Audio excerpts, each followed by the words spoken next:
কিছু পাগল হয় নাই, আমি পাগল হয় নাই। আমার শুধু মেয়ের জন্য আশেপাশের কাছে বিচার চাই, খোদার কাছে বিচার চাই, মানুষের কাছে চাই না। বিচার করো, তুমি দেশবাসীকে দেখাইও, আল্লাহ এই এলাকা সীতাপুর দেখাই দিও দেশবাসী কি হয় না হয়। খোদা তুমি একবার তো দেখাইও। আমি মেয়ে ভালো জন্য দিয়েছিলাম 9 বছর যাবৎ, সবাই ভালো করার জন্য। এখন কিন্তু কইতাইছে যে আমি এবার থেকে সাদা কাপড় পিন্ধা যাবো, কামনের কাপড় কিনা লিয়া। একটা পাগলে কোনদিন কব না যে আমি জামাই বাড়ি সাদা কাপড় পরে যাবো। একটা পাগলে জীবনে এই কথা কব না যে আমরা যাবা কই যাইবা আইসি লাল কাপড় পরে যাবো সাদা কাপড় পরে। ও কিন্তু বারবার এই কথাই কইতাইছে।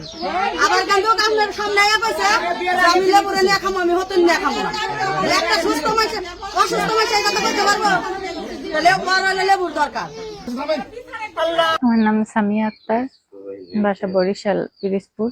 বিয়েও হয়েছে এখানেই। আসছি আমি 7 মাস হয়েছে। হ্যাঁ, আমাদের ফোনের মাধ্যমে রিলেশন হয়েছে। রিলেশন কতদিন ছিল? 2 বছরের। আপনার স্বামী এই বিষয়টি টের পায় নাই? না। মানে আপনার স্বামীর সাথে সংসার চলমান অবস্থায় কি রিলেশনশিপে জড়াইছিলেন কিনা? হ্যাঁ। পরবর্তীতে আপনি ওটা কিভাবে ডিভোর্স দিয়ে চলে আসলেন? ডিভোর্স দিছি আমি আইসাই।